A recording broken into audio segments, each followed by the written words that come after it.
Gabón, muy buenas noches, bienvenidos a El Dilema. Cada año, por estas fechas, se repite esta imagen. Decenas de niños y niñas saharauis de entre 7 y 12 años llegan a Euskal Herria para pasar 2 meses de verano, acogidos por familias vascas. Una imagen que nos habla de solidaridad, pero que tiene detrás un conflicto político enquistado y sin visos de solución. Un conflicto en el que hoy queremos profundizar. Un conflicto que enfrentó a los habitantes oriundos del Sáhara Occidental, primero con España y luego con Marruecos, un pueblo que desde hace 40 años espera poder ejercer el derecho de autodeterminación que le fue reconocido por Naciones Unidas allá por 1960. El conflicto de la última colonia africana, como lo califican algunos juristas. Ese conflicto nos coloca ante un auténtico dilema. ¿Qué ocurre cuando el derecho internacional y la política toman caminos opuestos? En el caso que nos ocupa ocurren dos cosas, por lo menos. Que el pueblo saharaui se divide y se dispersa. Se divide porque desde mediados de los años 80 un muro divide en dos el Sáhara Occidental y separa los territorios controlados por el Frente Polisario de los controlados por Marruecos. Un muro descomunal del que luego hablaremos.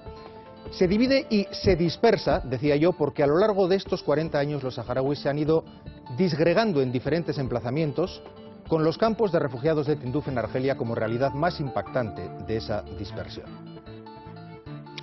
Les voy a ir presentando ya algunas de las personas que nos van a acompañar esta noche para enfrentarnos a este dilema en el que vamos a hablar de las razones que mantienen abierto ese conflicto, de las vulneraciones de derechos humanos que ha provocado y está provocando y también, cómo no, de sus posibles vías de solución.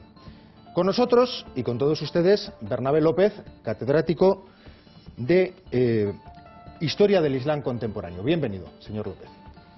Con nosotros también está Brahim Dahan. Él es activista saharaui, residente en los territorios ocupados y presidente de la Asociación de Víctimas de Violaciones de Derechos Humanos Saharaui. Bienvenido. Gracias. Jesús Garay es presidente de la Asociación de Amigos de la República Árabe Saharaui Democrática, de Álava. Gabón, bienvenido. Gabón. Juan Soroeta es profesor de Derecho Internacional Público de la UPV. Bienvenido. Gabón. También está con nosotros Silvia Inchaurrondo. Ella es periodista, presentadora del programa de TV Hoy, el matinal de TV2, y aunque mucha gente no conoce esa faceta, es especialista en el mundo árabe. Bienvenida, Silvia. Gabón, Juan Carlos. También va a estar con nosotros Carlos Martín Beristain. Él es especialista en víctimas de la violencia en países de conflicto. Con él vamos a realizar una breve entrevista después y le pediremos también que se incorpore a nuestra mesa de análisis. Pero antes de nada, y aunque todos nuestros invitados conocen de primera mano la génesis y la evolución de este conflicto, nos ha parecido interesante recordar y resumir algunos de sus datos fundamentales. Hay muchos jóvenes que no saben ni siquiera qué es la Marcha Verde, que no saben que el Sáhara fue colonia, provincia española, hasta la muerte de Franco prácticamente. Conviene refrescar algunas fechas y acontecimientos claves en este conflicto. Ha pasado casi medio siglo desde que la ONU proclamó el derecho a la autodeterminación del pueblo saharaui, pero en esos 50 años ni España primero ni Marruecos después han dado cauce al ejercicio de ese derecho. El Sáhara Occidental fue colonia española desde comienzos del siglo XX hasta que en 1975, con Franco agonizante, Marruecos invadió el territorio. España no respondió, pero los saharauis sí. Meses después proclaman la República Árabe Saharaui Democrática y comienza la guerra entre el Frente Polisario y Marruecos. El ejército alauí ocupa las zonas más prósperas del Sáhara y decenas de miles de sus habitantes se refugian en Argelia. El Polisario solo mantiene el control de algunas zonas del sur y el interior, regiones inhóspitas y casi inhabitables. Las armas no callarán hasta 1991, cuando el Plan de Paz de Naciones Unidas para el Sáhara establezca la celebración de un referéndum de autodeterminación. Este referéndum ha tenido fecha en varias ocasiones, pero nunca ha llegado a celebrarse. Saharauis y marroquíes ni están en guerra ni están en paz. El conflicto sigue abierto y enquistado. Ni la intifada de 2005 en los territorios ocupados, ni la huelga de hambre del activista Aminatu Haidar en 2009, ni la respuesta internacional a la represión marroquí de 2010 en el Aaiún han servido para desbloquearlo. Hoy intentaremos analizar por qué. No es nuestra intención hacer un debate historicista ni remontarnos a hablar de la descolonización, pero sí me gustaría preguntar a nuestros invitados de entrada una cosa, y es, desde que en 1960 la resolución 1514 de la ONU incluye al pueblo saharaui entre los pueblos colonizados con derecho de autodeterminación e independencia, díganme, ¿cuál creen que ha sido la gran oportunidad perdida para que saharauis, marroquíes, españoles diesen una salida a este conflicto? Díganme, ¿cuál creen que ha sido la oportunidad perdida o las oportunidades perdidas? Profesor Sorbeta. En mi opinión, el momento clave en el que se paraliza el proceso de descolonización que se iniciaba por parte de España fue el momento en el que la Asamblea General de Naciones Unidas pidió a España que suspendiera la celebración del referéndum para solicitar un dictamen a la Corte de la Haya. En un momento en el que si hubiera dejado simplemente pasar unos meses se habría culminado el proceso con un referéndum. Que fue digamos, el gran error de la Asamblea General de las Naciones Unidas, que confundió lo que era un debate jurídico con un debate histórico que acabó ante la Corte de la Haya, y yo creo que ese fue el momento culminante que le apartó del resto de los procesos de descolonización. Más opiniones. Bueno, yo creo que quizás hay que empezar a plantear la pregunta de otra forma, ¿no? Quizás habría que plantear cuántas veces ha bloqueado Marruecos la solución de este conflicto.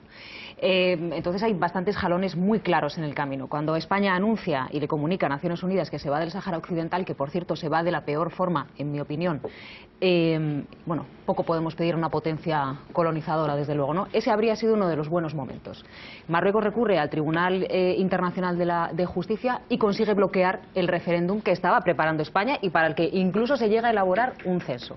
Además de todo eso, después de que el Tribunal Internacional de Justicia emita su opinión, de la que luego podemos hablar, Marruecos lanza la Marcha Verde. Y una vez que Naciones Unidas alcanza un plan de arreglo en el 91, en los años 90, lo que hace Marruecos es cambiar todo tipo de criterios para que se elabore el referéndum. Lo cambia una vez, el Polisario acepta. Lo cambia una segunda vez, el Polisario acepta de nuevo. Y en el año 2000 ya presenta Marruecos 130.000 impugnaciones que es imposible darles curso. Con lo cual, yo creo que primero hay que empezar a cambiar la pregunta y segundo, son numerosos momentos en todo este camino que tenemos. Sí, profesor. Yo voy a dar una respuesta completamente incorrecta, políticamente incorrecta, pero históricamente probable o posible o real. Dígame. Yo pienso que la ocasión perdida estuvo en 1956, cuando se independiza Marruecos y España se olvida de independizar o de incorporar a ese Marruecos que se va, e incorporar la franja de Tarfaya, lo que era el protectorado sur, porque el protectorado español en Marruecos tenía dos zonas, la zona norte y la zona sur, aparte Ifni, que tenía un estatuto diferente.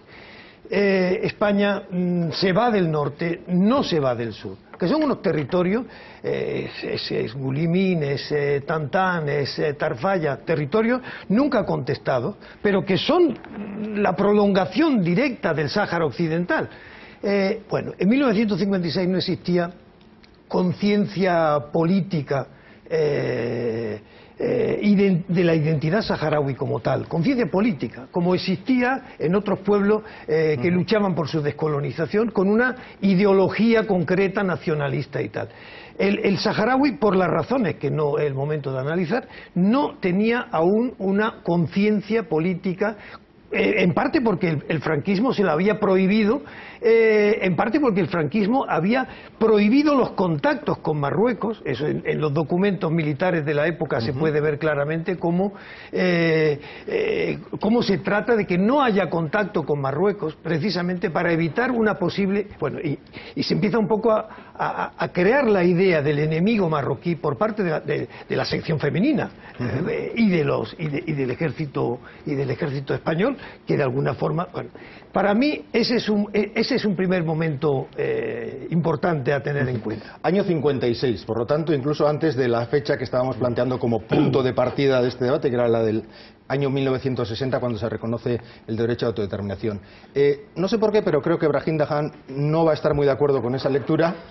Pero le tengo que pedir que reserve la respuesta para después de la pausa de publicidad que vamos a hacer. Nos toca hacer una primera pausa, después vamos con más opiniones y todo lo que tenemos preparado para este debate sobre el conflicto de Sáhara. Hasta ahora mismo.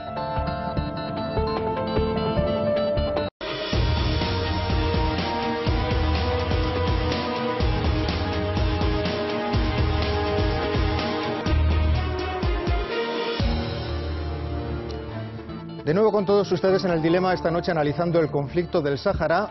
Antes de la pausa de publicidad, yo había pedido a las personas que nos acompañan que analizasen para nosotros cuál es en su opinión el momento, el hecho, el evento, el acontecimiento que de alguna manera pudo suponer una oportunidad perdida para dar cauce a la solución de este conflicto que tiene ya más de 40 años. Hemos escuchado algunas opiniones y decía el profesor Bernabé López que él creía que en el año 56, cuando Marruecos obtiene su independencia, cuando se establece como el Estado que ahora conocemos, se perdió la oportunidad de alguna manera de incorporar esos territorios. Y yo me aventuraba a decir que seguramente uno de nuestros invitados no iba a estar muy de acuerdo. Señor Rahim Dahan, dígame. Pues yo antes de responder a esa pregunta quiero comentar una cosa. Que en el inicio del programa, cuando hablaste de la invasión, hablaste de la Marcha Verde. De verdad es que la Marcha Verde es una figura mediática que muchos de los intelectuales o los periodistas usan. Pero la verdad es que no entró en el Sáhara. Lo que entró fue una totalmente invasión militar, con ataque aéreo del sur de la parte de Mauritania y con una facilitación del ejército español total. Pero mucha gente que nos está viendo, señor Dahan, seguro que recuerda esas imágenes de civiles marroquíes con banderas marroquíes empuñadas sí, avanzando por aquellos... Sí, pero entraron a 2 metros y vuelven, y el profesor Bernabé conoce eso muy bien, pero lo que pasó fue una invasión militar un mes antes. Desde octubre comenzó la invasión militar marroquí con una facilitación, como decía, del ejército español. Una de las cosas. La segunda cosa, yo voy más por los años 70. Yo creo que ahí, bueno, la situación geoestratégica y política en aquel entonces fue un elemento decisivo en aquel entonces. Franco estaba muriendo, España necesita democratizar su sistema, estaba por ahí Francia, Estados Unidos, la Arabia Saudita, una atmósfera, y ahí se va todo lo que analizó Juan, que llevan la cosa, metieron unas trampas por ahí y al fin caímos en eso. Pero en lo que decía el profesor, es que hay un problema de verdad, es que aquellas zonas que es la franja de Tarfaya no formaba parte nunca en la cartografía internacional hasta los años 56. Entonces, esa no es una parte de Marruecos. Entonces, lo que pasó es que con una colaboración, el ataque contra los resistentes saharauis en Ekufión en el 58, donde estaban metidos los marroquíes y los argelinos como líderes, pero los combatientes fueron todos saharauis. Y fueron usados, y yo estoy totalmente de acuerdo que no había una conciencia política en el momento que permite a los saharauis de buscar sus propios intereses y meterse en la dirección donde deben ir. Pero lo que pasa es que España entregó a Tarfaya y otros lugares a Marruecos porque colaboró con ellos y con los franceses para exterminar al pueblo saharaui en aquel entonces. Y España y el gobierno español actualmente sigue siendo con la misma política, desgraciadamente, y sigue bloqueando con Marruecos, con Francia y con otros. Brevemente. Muy brevemente, no. España en el año 58, después de ese combate del Ejército de Liberación marroquí, con ayuda de tribus saharauis y de líderes saharauis, etcétera, entrega a Marruecos una parte que era su territorio natural. La región de Tarfaya, la región de Tantán, la región de Gulimín, era el protectorado sur. Eso está en todos los tratados de historia. No. Tienes que volver a las mapas que comienzan a aparecer desde el siglo XVI. Pero no me meto en la historia, me meto en los tratados con Francia. Hace 2 semanas que estuve en un curso que hicieron en la Universidad de Compostela, y hay un profesor especializado en lo que es la cartografía en París, que trajo toda la historia y habló del puente sur donde estaban pescados los españoles, la Santa María, ¿no? Y hablan de todo eso. La historia no es así. La documentación, que eres un profesor de historia, pero la influencia y la soberanía marroquí nunca llegó por ahí. Lo que llegó, había un tipo de colaboración en Gulmim, en Ouadnoun, con el reino marroquí, pero no llegó esos soldados, no ejercía una soberanía. Señor Daján, señor López, me parece, lo digo sinceramente, me parece interesante y apasionante, pero yo hacía el matiz al comienzo y se lo decía a los espectadores que no queremos centrar el tema en un debate histórico. Vale. Yo creo que el tema da para avanzar en otras cuestiones. Me había pedido la palabra el señor Garay, pero yo quiero introducir ahora un nuevo elemento y es el tema de la población. El tema de la población, porque a mí por lo menos me ha llamado mucho la atención a la hora de enfrentarnos a este tema, las dificultades que hay para saber a ciencia cierta cuántos saharauis hay y dónde están. Porque puede parecer una cuestión menor, pero les aseguro que se pone uno a buscar datos y no es fácil encontrar cifras contrastadas y fiables. Nos hemos conformado nosotros con una aproximación que les trasladamos. Miren, sobre una población total aproximadamente de 500.000 de personas, de saharauis, luego podemos discutir si sí o si no. Se calcula que en ciudades de Sáhara Occidental actualmente controladas por Marruecos pueden vivir entre 120.000 y 200.000 saharauis, conviviendo con otros tantos marroquíes o probablemente con más. Tampoco es del todo segura la cifra de saharauis que viven en zona controlada por el Polisario. 30.000 es una cifra plausible, bastante fiable, pero algunas fuentes la rebajan a 20.000. Y finalmente encontramos que entre 120.000 y 170.000 saharauis nos dicen que viven en Argelia en campamentos levantados a las afueras de Tinduf, muy cerca de la frontera con Marruecos. Bien, ¿por qué ponemos estas cifras? Porque nos llama la atención la discrepancia. Y la pregunta que les quiero trasladar es, ¿por qué no es posible a quien no le interesa que se conozca el número exacto de personas que viven en cada una de estas zonas? ¿Cuál es el problema? Señor Garay.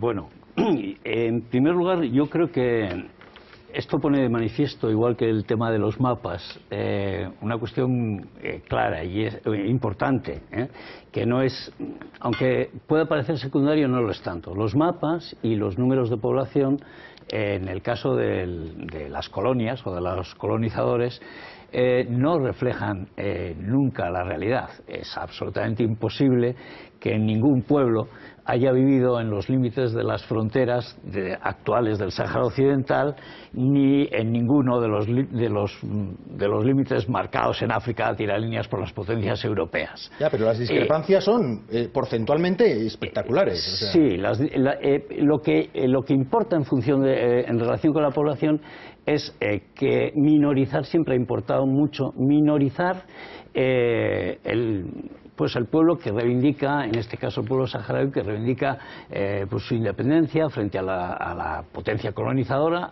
primero en España, contra España, ahora con Marruecos. Y en ese sentido, hay unas dificultades que son claras, que es un pueblo nómada, está disperso, no vive dentro de las fronteras, como digo, del mapa actual, sino que vive mucho más allá. Estamos hablando de tú lo has dicho al principio, una dispersión provocada por la guerra. Eso es cierto. Hay una población no solo en los campamentos de Tinduf, sino en Mauritania muy importante. Hay una población saharaui que vive en Europa, en España, en el País Vasco concretamente, una población relativamente importante, en Canarias, etcétera, y al margen de la dificultad de cuantificar esto, hay intereses concretos en decir, somos muchos, somos pocos, ya, importa, no importa. Yo lo intentaba plantear por una cuestión. Yo no consigo creerme que Marruecos no sepa cuántos saharauis viven en el Sáhara Occidental. Sí. Yo no me lo creo. No sé si ustedes se lo creen. Lo puede conocer, pero... ¿Lo sabe Marruecos, señor profesor López? Lo puede conocer. Lo que no sabe es quién es oriundo del Sáhara. Pues Marruecos introdujo en el año 91 ciento y pico mil de regiones más o menos próximas, pero a veces muy lejanas también del propio Sáhara, para inflar el censo. Porque a mí un dato que no has comentado, pero me parece importante, ¿cuántos fueron identificados por el proceso de identificación de Naciones Unidas? ¿Cuántos se les vio el pedigrí? Naciones Unidas llegó a hacer un recuento de los que tendrían derecho a votar si hubiera habido un referéndum. Y fueron 86.000, creo recordar, 80, en todos los sitios, fueron hasta Cuba a ir contando el proceso de identificación. De eso hace 20 años, naturalmente, hay un incremento de población, etcétera, etcétera. Pero nos da una cierta idea, ¿no? Para que pensar que a lo mejor las cifras están un poco infladas, porque lo mismo que puede interesar minimizar, a otros puede interesar maximizar. A nosotros lo que nos interesaría es que los espectadores tuviesen una idea aproximada de cuánta gente saharaui vive ahora mismo y cuántos pueden tener derecho a votar en un eventual referéndum. Yo creo que esa es la cuestión. Creo que esa es la pregunta. No exactamente cuántos saharauis viven tanto en el Sáhara Occidental como en Mauritania o en el exilio, etcétera, sino cuántas personas podrían tener derecho a voto en un supuesto referéndum. Señor Dahan, ¿cuántos son ustedes? Dígame. Pues de verdad es que yo no lo sé exactamente, pero seguro que los dos comentarios que antes de Garay o de López están por ahí. Pero yo lo que quiero aclarar más, yo creo que también nuestra cifra es un otro elemento del conflicto que pueden usar las dos partes. Marruecos, como sabéis y como habló Juan, en el 75 o 74, cuando vino la primera misión técnica de las Naciones Unidas, Marruecos reunió gente en Tantán, en otros lugares, en Gemas, para decir que son refugiados saharauíes. Y se gonfla y todo eso. Y ahora está muy concentrado con esa pregunta en el marco del Consejo de Seguridad de la ONU, pero yo creo que el truco por ahí no es para saber ni para ayudar, sino para sacar detalles, nombres, familias y todo eso, para que los servicios más tarde se puedan accionar con eficacia y con buenos detalles sobre nuestra cantidad, de dónde estábamos, qué hacemos y así. Entonces en un conflicto de más de 40 años en el que ha habido guerra abierta, ha habido desplazados, ha habido represión, las vulneraciones de derechos humanos son un tema que sin duda hay que abordar. Y queremos empezar por uno de los pocos casos realmente bien documentados y sobre los que no cabe ninguna duda. Yo me estoy refiriendo al asesinato de 8 civiles saharauis que se produjo en los llamados territorios ocupados tras la Marcha Verde. Para hablar de ello nos acompaña esta noche el profesor Carlos Beristain. Él es médico, doctor en psicología y especialista en víctimas de países en conflicto. ¿Qué tal, profesor? Mucho gusto. Gracias. Bueno, pues si no recuerdo mal fue hace aproximadamente un año, en junio de 2013, cuando usted y el profesor Francisco Echeverría se desplazaron hasta la zona de Esmara para realizar la exhumación de 8 personas desaparecidas en el año 76. Sí. Antes de que me explique usted cómo, por qué y los detalles, dígame, ¿qué hacen 2 investigadores vascos metidos en esta película? ¿Cómo llegan ustedes ahí? Bueno, llegamos primero por una investigación previa que habíamos hecho 2 años anteriores, que se llama el Oasis de la Memoria, una investigación en la que habíamos recogido testimonios de víctimas de diferentes tipos de violaciones de derechos humanos desde el año 75 hasta el año 2010. Entre ellas estaban casos de víctimas de bombardeos, víctimas de desaparición forzada en lo que eran centros clandestinos, que después sobrevivieron a esos centros clandestinos, personas desaparecidas todavía en la actualidad, víctimas de juicios militares a civiles, tortura, detención arbitraria, violencia sexual. Habíamos hecho ese estudio antes. En ese estudio habíamos descubierto la problemática de los desaparecidos. Cerca de 400 personas todavía están desaparecidas en el caso del Sáhara. Y recogimos el testimonio de un caso que después fue el caso que encontramos, un pastor encontró los restos más adelante. Eso le iba a decir, hábleme de ese caso. ¿Cómo llegan ustedes a esa fosa? ¿Dónde está? ¿Cómo la encuentran? Esa fosa está a 400 kilómetros de los campamentos de Tinduf. Está, vamos a decir, en el lado controlado por el Polisario, el lado oeste del muro, en una franja de unos 5 kilómetros, que es una franja desmilitarizada, bajo control de la MINURSO, una zona con minas. La MINURSO, para los espectadores, es la misión de Naciones Unidas para el referéndum del Sáhara Occidental, una misión constituida el año 91, ¿no? Y que, bueno, el año 91, antes hablabas de cuáles eran las oportunidades perdidas, el año 91 hay una oportunidad perdida, porque se podían haber puesto en marcha algunas de las acciones que hemos compartido con otros países sobre la agenda de verdad, justicia y reparación en el caso de diferentes conflictos. Y el Sáhara es un ejemplo de cómo esa agenda no se ha tenido en cuenta. Entonces, cuando hicimos una presentación del informe El Oasis de la Memoria en los campamentos de Tinduf, eso fue en marzo del año pasado, poco después un pastor encontró unos restos óseos en ese lugar, ¿no? Que se llama Meiris. Probablemente en otra ocasión ese pastor hubiera enterrado los restos y hubiera hecho sus rezos islámicos en el mismo lugar y no hubiera pasado nada. En el contexto en el que ya se estaba discutiendo de de la búsqueda de los desaparecidos, de las violaciones de derechos humanos, avisó a unos familiares, esos familiares avisaron a la Asociación de Familiares de Desaparecidos del Sáhara y ellos nos llamaron a nosotros. ¿Qué encuentran ustedes en esa fosa? Encontramos dos fosas, ¿no? Encontramos una primera fosa con los restos bastante movidos, ¿no? Encontramos restos de 6 personas en esa fosa número 1, en la que llamamos fosa número 1, y encontramos hacia el lado oriental, digamos, de esa fosa, como unos 30 metros, otra fosa, una que llamamos fosa número 2. Encontramos los cuerpos, los cadáveres esqueletizados de 8 personas, 2 de ellos subadultos, que dicen los antropólogos forenses, niños de 14 años, con heridas por arma de fuego en el cráneo, todos ellos, con su ropa, en algunos casos incluso con documentación. Encontramos 2 carnets de identidad como los que tenemos una cierta edad en el año 76, ¿no? Iguales, solamente que en lugar de poner arriba España ponía Sáhara, por el resto de las características eran idénticos, y encontramos las evidencias de 8 ejecuciones extrajudiciales. 2 carnets de identidad, me habla entonces de 2 ciudadanos españoles. Todos eran ciudadanos españoles, porque estamos hablando del 12 de febrero del año 76. Tenemos un testigo, ese testigo se llama Aba Ali, en su tiempo era un niño de 14 años, que fue detenido con varias de las personas que fueron ejecutadas después, ¿no? El día antes de empezar a descubrir las fosas, cuando estábamos al pie de las fosas, ahí se veían unos restos óseos, en el otro se veía un trocito de tela que salía de la arena. Ese testigo nos contó cómo ese 12 de febrero, ante sus ojos fueron ejecutadas 2 personas, Mohamed Lamin y Abdallah Gerrandán. Nos dio los nombres, nos dio los detalles, nos dijo que el comandante del ejército de la patrulla militar marroquí les pidió la documentación, les pidió el carnet de identidad, apuntó los datos, les devolvió el carnet de identidad y fueron ejecutados delante suyo.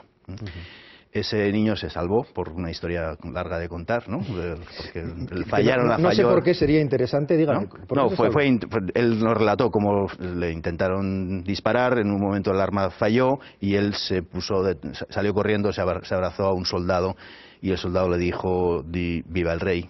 Y él gritó viva el rey, viva el rey, viva el rey, y en ese momento le perdonaron la vida, lo metieron en un camión, lo taparon con una manta, escuchó los gritos de un anciano gritar que por favor clemencia, no me maten, y escuchó varios disparos. Bueno, toda esa historia nos la contó el día antes de empezar a hacer la exhumación. Y decimos la exhumación con Paco Echeverría, que es conocido médico forense con una amplísima experiencia en diferentes países en la exhumación de fosas comunes, en la investigación de violaciones de derechos humanos, y encontramos esos 8 cuerpos. Dígame, ¿qué dificultades tuvieron a la hora de realizar ese trabajo? Me decía que está ubicada esa fosa en una franja desmilitarizada, pero me imagino que no será fácil de acceder. ¿Tuvieron pegas a la hora de realizar su trabajo? Bueno, el primer problema fue que es una zona con minas. Y ahí no podíamos ir acompañados del Polisario porque es una zona desmilitarizada, no podíamos ir con personal militar de ningún tipo, y fuimos acompañados por beduinos, ¿no? Los beduinos de la zona, que fueron los que nos llevaron en un jeep un Land Rover del año 1962, ¿no? Que apenas podía andar. Llegamos a la zona y estábamos a prácticamente 1 kilómetro más o menos del muro construido por Marruecos. Ahí se veían perfectamente las garitas de observación, veíamos a gente que nos estaba mirando, y tuvimos que poner el jeep en esta zona para poder trabajar detrás del jeep, para poder hacer, digamos, la exhumación. Todavía no sabíamos a qué nos íbamos a encontrar. O sea, nos habían dicho que había unos restos, pero no sabíamos qué nos íbamos a encontrar, y lo que nos encontramos fueron esas 2 fosas. Me ha dicho usted al comienzo de la conversación que hay aproximadamente unas 400 denuncias por desapariciones. Sí. ¿Cómo es posible que en 40 años estas 8 personas sean las primeras que se localizan e identifican? Bueno, yo creo que hay varios factores, ¿no? Primero, obviamente, la estrategia de la desaparición forzada es una estrategia de tejer la niebla alrededor de los hechos, ¿no? Es decir, se trata de no dejar testigos, hay un modus operandi que va ligado, digamos, al encubrimiento de esos hechos, y esto genera la dificultad en muchos países que hasta mucho tiempo después. Por otra parte, una gran parte del territorio está controlado por Marruecos, ¿no? Un día tendrá que ser posible hacer exhumaciones de cementerios clandestinos que están en esas fosas, en el territorio controlado por Marruecos. Eso no ha sido posible, y, digamos, la suerte que hubo en este caso, ¿no? Es porque las familiares desaparecidos nunca pierden la esperanza de que esto se pueda hacer algún día, ¿no? A la vez que ven que esto es una cosa imposible en las condiciones en las que se da el Sáhara, digamos, la información, siempre la desaparición forzada y las exhumaciones de cementerios clandestinos hay que tirar de un hilito muy fino, ¿no? Muy pequeño, que nos permite poder llegar a un descubrimiento como este. Y por otra parte, los casos de los desaparecidos son casos que se han hablado mucho, pero nunca ha habido una buena investigación sobre los mismos. No ha habido una buena documentación de los casos, ¿no? Hasta prácticamente el informe previo que hicimos hace 2 años del Oasis de la Memoria, pues no teníamos un primer lista de las víctimas de bombardeos de Modreiga, cuántas personas murieron ahí, quiénes fueron estas personas, cuáles son sus nombres, ¿no? Cuáles son los nombres de los desaparecidos. Marruecos había hecho una comisión el año 2004-2006. Le iba a preguntar precisamente por eso, porque en concreto este caso estaba documentado, es decir, había denuncia de una serie de desapariciones y Marruecos las había investigado. Lo que pasa que, ¿qué había dicho Marruecos sobre estas Entre el año 2004 y 2006 hubo una comisión en Marruecos que se llama la IER, Instancia de Equidad y Reconciliación. Una comisión de la verdad, ¿no? Aunque de hecho, que le impulsa el nuevo rey de Marruecos, Mohamed VI. Sí, como una forma de hacer frente a la transición política, etcétera, ¿no? Bueno, esa comisión, en términos, es parte de lo que hemos estado estudiando, en términos de la población saharaui, no responde, digamos, a los estándares de una investigación de una comisión de la verdad. Yo he trabajado en 4 comisiones de la verdad en diferentes países y conozco bien las metodologías y ese tipo de informes. Pero los saharauis sí se animaron a hacer demandas, ¿no? Frente al gobierno de Marruecos. Los saharauis están, digamos, en las zonas ocupadas por Marruecos. Y en esas demandas, de 4 de estos casos, muchos familiares hicieron demandas. De los 8 casos que encontramos, los 8 habían hecho demandas, familiares de ellos, diciendo, bueno, ¿dónde están estos familiares? Queremos saber. 4 de ellos no había dado información Marruecos, no se sabía nada. Perdón, de 4 de ellos había dicho que habían sido detenidos en esa zona. Uno dice en el año 76, 2 dice en el año 76, en otros 2 no dice la fecha, y habían sido llevados a un cuartel en Esmara, la capital de Esmara, que está a unos 80-100 kilómetros de la zona en la que encontramos los restos, y dijo que habían muerto durante el periodo de detención. Lo que nosotros encontramos muestra que ahí esas personas no fueron detenidas y llevadas a ningún lugar, fueron ejecutadas in situ. Tenemos el testigo ocular, tenemos las pruebas de las 2 fosas, tenemos la causa de muerte, hicimos pruebas genéticas con los familiares que presumíamos y comprobamos la identidad de los 8. Ustedes todo esto lo han trasladado a Naciones Unidas, lo han denunciado. ¿Qué respuesta han tenido? Bueno, primero enviamos el informe a Marruecos también, ¿no? Al Consejo Consultivo de Derechos Humanos, para que tengan información sobre eso. La respuesta última estamos esperando una respuesta, no hemos tenido una respuesta oficial sobre esto, ¿no? Se supone que nos iban a invitar para hacer una presentación de los casos, no hemos recibido ninguna respuesta hasta ahora, después de 1 año sobre esto. Marruecos dio una respuesta en septiembre del año pasado diciendo que iba a ponerse en contacto con los familiares de las víctimas. Estos familiares están en los campamentos de Tindouf, no se ha puesto en contacto con las víctimas hasta la actualidad. Hicimos una presentación del informe al relator de Verdad, Justicia y Reparación, al Grupo de Trabajo de Desaparición Forzada, al Comité de la Convención contra la Tortura, al relator sobre la tortura, para presentar los datos, ¿no? La respuesta que hemos tenido en Naciones Unidas ha sido, digamos, muy positiva en términos del sistema de Naciones Unidas, en el sentido de que este es un conflicto que nunca se ha visto desde la perspectiva de los derechos humanos. Este conflicto se ha visto desde la perspectiva de una negociación asimétrica, una negociación política asimétrica, bloqueada por los distintos momentos en los que ha sido posible buscar una salida y no se ha puesto esa salida en marcha, y no se ha visto desde el enfoque de derechos humanos. Y necesitamos un enfoque de derechos humanos para buscar una salida política al conflicto, porque sin ese enfoque no hay una salida. También pidieron ustedes una reunión con el Ministerio de Asuntos Exteriores porque, como nos ha explicado, al menos 2 de los fallecidos tenían un DNI... Sí, un DNI físico. Físico, digamos, que se les podía enseñar. Sí. ¿Han tenido respuesta? Tuvimos una reunión con la responsable del Magreb, del Ministerio de Asuntos Exteriores, y con la responsable de Derechos Humanos del Ministerio de Asuntos Exteriores. Le presentamos el informe, le dimos los datos de los 8 detenidos desaparecidos encontramos ejecutados, les llevamos las fotocopias de los carnets de identidad y estamos esperando todavía una respuesta. No hemos tenido una respuesta del gobierno español sobre esto. El gobierno respondió a varios grupos políticos que hicieron una demanda, una pregunta en el Parlamento.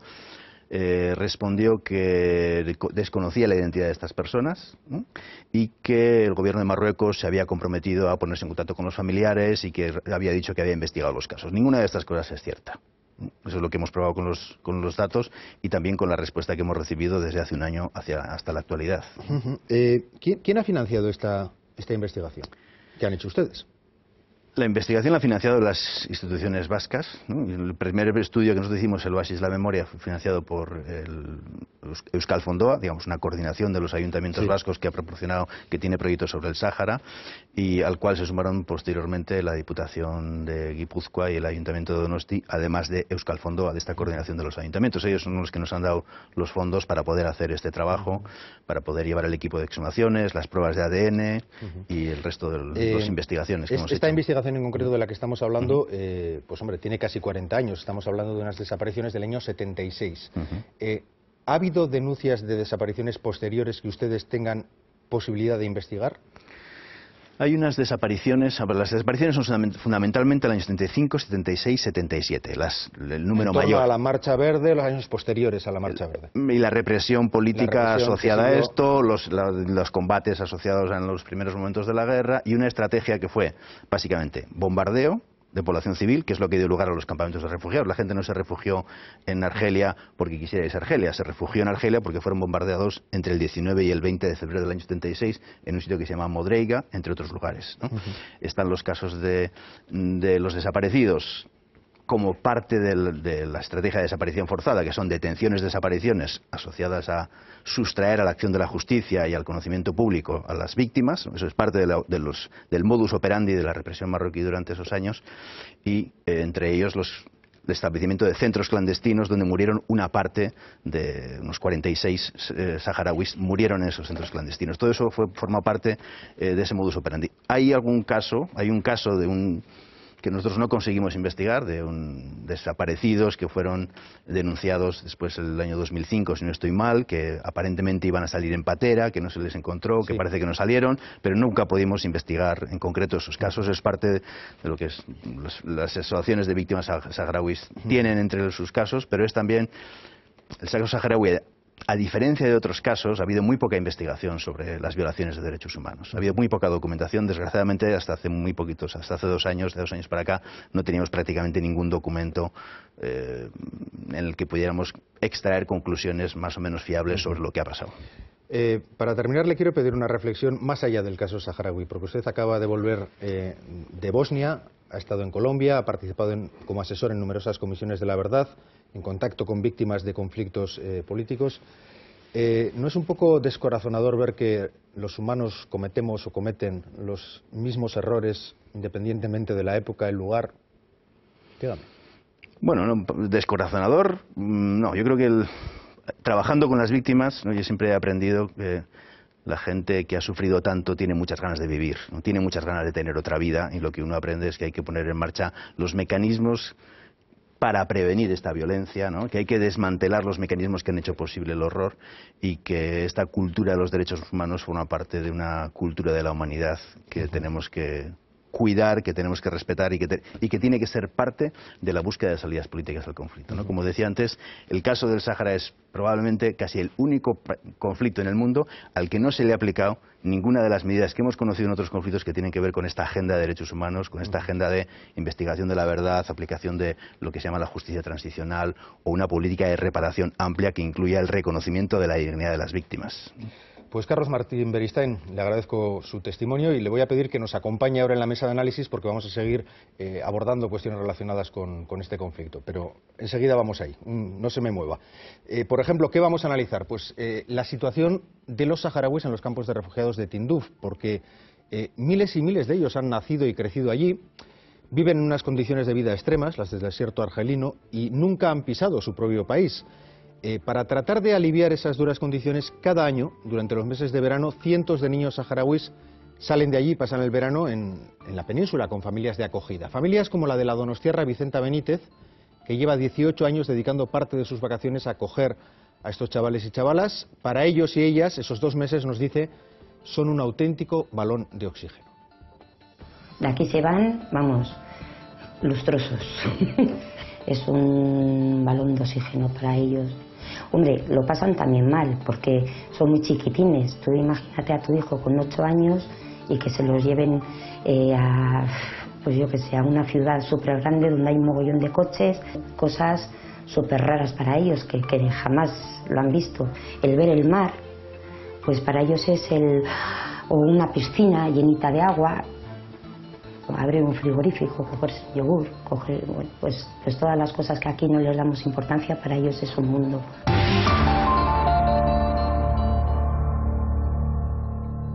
Después escucharemos con más detalle a Vicenta Benítez, que el año pasado recogió una de las medallas al mérito ciudadano de Donostia por su compromiso con el pueblo saharaui, un reconocimiento que ella misma hizo extensivo a todas las familias que acogen cada año a estos niños y niñas. Pero si estos programas solidarios son la cara, digamos, amable de la realidad del Sahara, la cara más amarga son esas vulneraciones de derechos humanos de las que hace unos minutos nos hablaba el profesor Martín Beristain. Quiero preguntar a la mesa, a toda la mesa, si estas investigaciones, como la que ha llevado a cabo Aranzadi y Yegoa, ¿cómo repercuten en el conflicto? Es decir, seguro que todos estamos de acuerdo en que son necesarias, pero ¿tensionan o generan tensión ahora mismo entre saharauis, entre marroquíes? ¿Es el momento de iniciar este tipo de revisión, insisto, creo que necesaria e imprescindible, y no sé si todos están de acuerdo, del pasado? ¿Qué les parece? Yo pienso que sí, que son útiles, a pesar de que tensionen naturalmente, pero son necesarias y es un paso que hay que dar. Yo le escuché a un representante de Marruecos en Naciones Unidas de hace ya tiempo, o sea, de hace varios representantes, que me dijo: Bernabé, hasta que no reconozca Marruecos haber bombardeado con napalm el caso que estamos comentando, no se solucionará el conflicto. Eso lo decía un alto responsable ante Naciones Unidas de Marruecos. Un caso excepcional, sin duda, pero indica hasta qué punto puede ser positivo el pasar por ese que es algo más que un trámite. De todas maneras, quería matizar una cosa de lo que de lo que habéis comentado, que me ha parecido muy oportuno, pero recordar que y en vuestro libro precisamente del Oasis de la Memoria se recoge que el IER, la Instancia de Equidad y Reconciliación, reconoció 200 casos de los 400 que se conocen está escrito en vuestro libro, 200 casos. Es cierto que no se hizo la investigación a fondo, es cierto que hay muchas insuficiencias, que fue una ocasión perdida también el IER con respecto al Sáhara para arreglar un poco las cosas, pero digamos, fue un paso. Sí, es cierto que fue un paso, pero si te fijas, digamos, de 400 desaparecidos da información de 207. Pero un pequeño equipo, 2 investigadores que hemos hecho ese libro, El Oasis de la Memoria, hemos descubierto mucha más verdad de esos 207 casos de desaparecidos. Tenemos los documentos, tenemos la historia de lo que le ha pasado a la gente.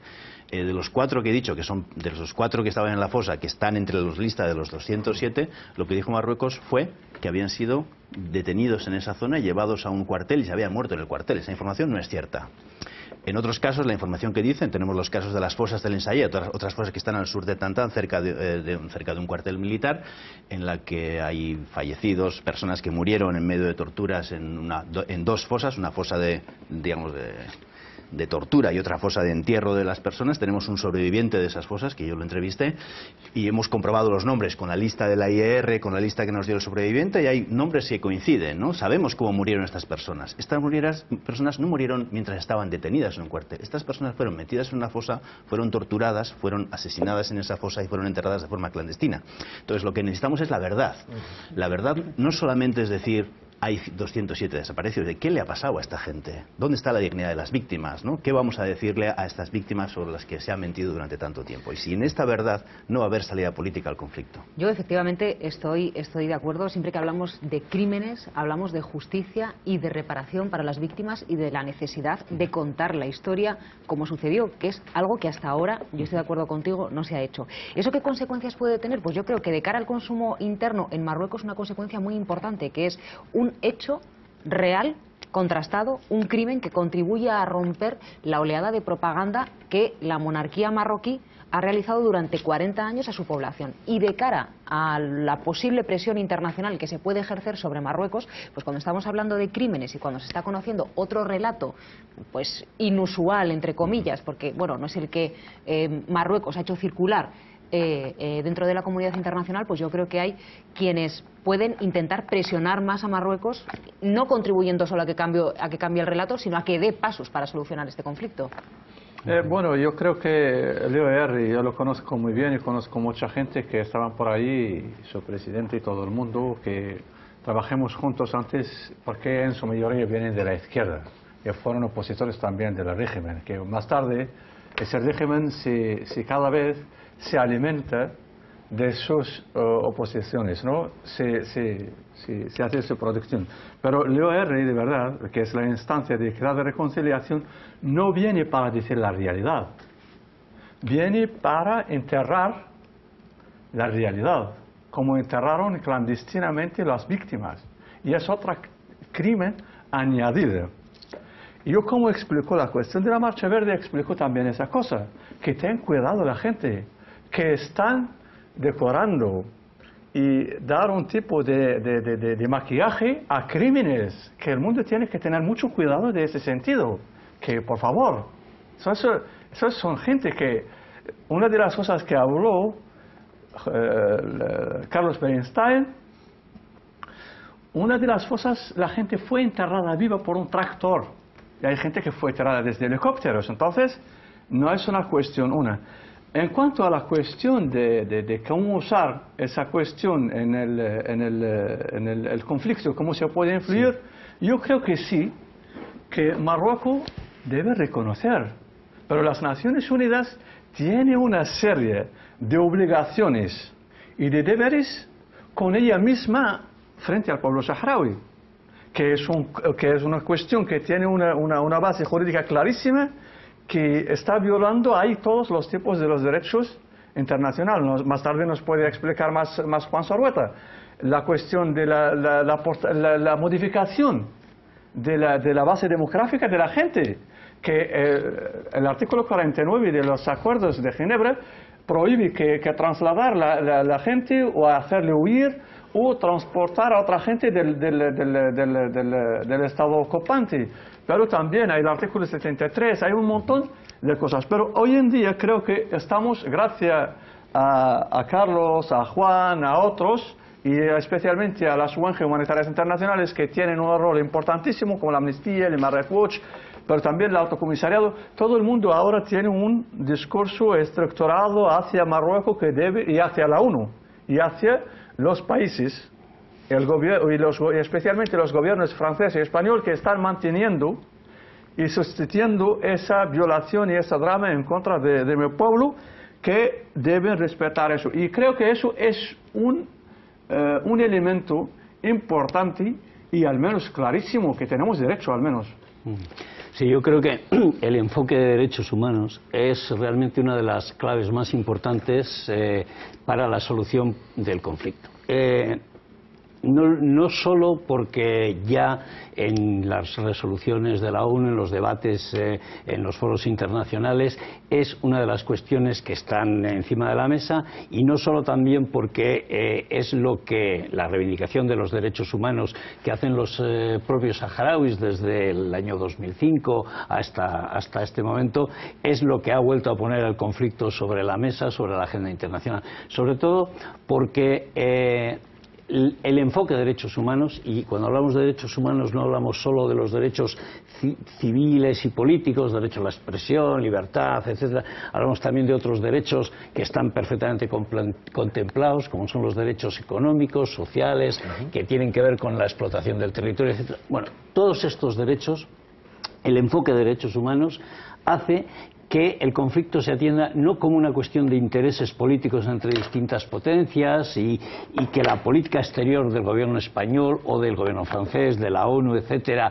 las negociaciones que se puedan establecer entre las partes giren en torno a estos intereses, sino precisamente en torno a los derechos. Y esa es una clave absolutamente fundamental, que es la única que puede mover en este momento todas esas ocasiones perdidas. Precisamente en torno a esos derechos humanos y esas vulneraciones de derechos hay un elemento que sin duda es uno de los que más impacto produce cuando se ve, cuando se conoce. Estoy hablando del muro que en los años 80 Marruecos construye y que divide al Sáhara Occidental en dos mitades. En pleno enfrentamiento armado con el Polisario, asesorado por Israel, Marruecos construye ese gran muro defensivo que inicialmente no ocupa toda esa extensión, ha ido digamos, desarrollándose hasta creo que en 6 fases diferentes, hasta levantar, eso sí, una barrera que divide al Sáhara en dos. Son 2.700 kilómetros custodiados, ahí tienen los datos fundamentales, por unos 160.000 soldados, tampoco hay certeza de esas cifras, un puesto militar aproximadamente cada 5 kilómetros, y llama la atención, por ejemplo, el coste diario para el propio país, para Marruecos, de mantenimiento del muro por encima de los 2 millones de dólares, y otro dato a tener en cuenta, pues la cantidad de minas antipersona que hay sembradas alrededor, cerca de 7 millones de minas antipersona. Sobre este muro me gustaría que reflexionásemos, que hablásemos. Lo que quiero preguntarles es, a día de hoy, ¿qué efectos tiene, no ya solo sobre la población saharaui, que hablaremos de ello, pero también para el propio Marruecos, para Marruecos como país? Es decir, presentarse ante la comunidad internacional con un muro de 2.700 kilómetros, no sé, su origen es una función defensiva en una guerra. ¿Cuál es su función ahora? Si me permites, sí. Me gustaría también enlazar un poco el tema del muro con la intervención de Brahim, porque se tiende a hablar siempre en el ámbito del conflicto del Sáhara cada vez más de derechos humanos. Pero todas las violaciones de derechos humanos, la situación de la población en Tinduf, la situación en los territorios ocupados, las violaciones de derechos humanos, el muro, las minas, todo ello, la explotación de los recursos naturales, todo es consecuencia de la violación del derecho a la autodeterminación del pueblo saharaui. Porque lo hemos dejado ahí como un poco de lado, ¿no? Pero es que yo creo que ese es el punto de partida de todo. Es decir, no nos vamos a remontar a 1956, vamos a remontarnos al momento en el que las Naciones Unidas deciden entrar a resolver el conflicto. ¿Y qué pasos han ido dando desde entonces? Porque efectivamente a mí me parece que la situación de los derechos humanos es lo que hace, digamos, lo que afecta más al ojo de la opinión pública, lo que el caso de Aminatu Haidar, el levantamiento del campamento de Misik, es lo que hace a la gente decir qué está pasando allí, ¿no? Pero si no pasa nada, en otros 4 o 5 años vuelve a desaparecer el conflicto. Entonces, yo creo que hay que recordar siempre por qué estamos donde estamos. Es un problema de derechos humanos, pero son violaciones, graves violaciones de derechos humanos en muchos ámbitos, pero todo es consecuencia de una misma cosa, que es la violación del derecho a la autodeterminación del pueblo saharaui, y no en la que tiene mucho que ver, como decía Brahim, Naciones Unidas, en la que tiene que ver mucho, probablemente quien más tiene que ver junto a Marruecos, el gobierno de Francia, y el que tiene también mucho que ver nuestro gobierno en España. Profesor López y después Carlos Martín Beristain. Yo querría conectar con lo que había dicho yo inicialmente, lo que llamaba políticamente incorrecto de la ocasión perdida. El problema está en que entre 1960, que se reconoce el derecho de autodeterminación a un territorio por descolonizar, hay muchas soluciones sobre la mesa y muchas posibilidades sobre la mesa. Y no hay una conciencia clara, no hay un partido político saharaui, no hay un movimiento nacionalista saharaui que exige y reivindica la independencia. Eso es una realidad que hace que pueden haber otras soluciones, y ahí es donde Marruecos se instala, luego más tarde Mauritania también. ¿Puedo hacer una pregunta? Sí. ¿Y entonces por qué la ONU se lo reconoce ese derecho? No, reconoce el derecho a la descolonización. Y la descolonización pasa obligatoriamente por el tener en cuenta la voluntad de las poblaciones, etcétera. Pero no habla de referéndum en 1960. Habla de derecho a autodeterminación. De derecho a autodeterminación. Explícitamente, sí.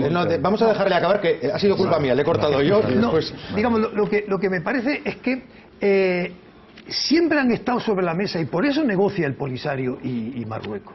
Porque tan legítimo sería una salida independentista como una salida conectada con Marruecos, negociada en su momento, y eso podía haber ocurrido si España no hubiera tardado tanto en descolonizar. Ahí hay una responsabilidad inevitable, pero no es por abandonar en el año 75 el Sáhara a Marruecos y Mauritania, que también, sino por haber ido retardando un proceso, puesto que en 1958, cuando saharauis y marroquíes luchan en la guerra de Ifni, que se llama de Ifni, pero en realidad también es en el Ayuni, en otros lugares, había la posibilidad de la salida pro-marroquí, que luego, como he dicho antes, España obstaculiza, impidiendo un contacto entre movimientos marroquíes y movimientos saharauis, que podrían haber dado otra salida al conflicto. Sí, pero ¿por qué parar en el Sáhara Occidental y no seguir hasta Senegal? ¿no? El gran Marruecos no se paraba en el Sáhara No hablo Occidental. del Gran Marruecos, esa es una fantasía de pero Alal estamos el-Fassi y no es lo que justifica precisamente de lo que estoy hablando. Entre otras cosas, lo que justifica es que hay una reivindicación de un sector que es asumida por parte, y lo reconoce hasta el propio Tribunal de La Haya, en los lazos de algunas tribus. Hassan II lo que hace es tuerce la verdad y dice nos han dado la razón, lo que no era verdad, pero sí que el Tribunal de La Haya reconoce que había unos vínculos entre determinadas tribus y que no eran de soberanía, que no eran de soberanía, que no vale cualquier vínculo, claro. ¿Cómo no haber vínculos entre profesor Beristain. Sí, yo quería volver sobre un elemento que estábamos hablando sobre las violaciones de derechos humanos. He hecho una pregunta sobre el muro. Sí. El muro cumple una función, si quieres, militar en su momento, ¿no? En su momento. O sea, bueno, ahora cumple una función militar diferente. Antes era una función militar en términos de combate, ahora es una función militar distinta. La función es el control de la población y el control del territorio, ¿no? Digamos, es un territorio al que no se puede entrar, ¿no? Y es un territorio en el que la población, digamos, está bajo una situación de militarización. Yo he estado 2 veces en el Ayun para hacer ese informe del Oasis de la Memoria. He ido a recoger testimonios. He visto la militarización del Ayun, ¿no? He sido seguido por 4 agentes de inteligencia todos los días, en cualquiera de mis movimientos, ¿no? He visto la situación de control en el que se dan los territorios.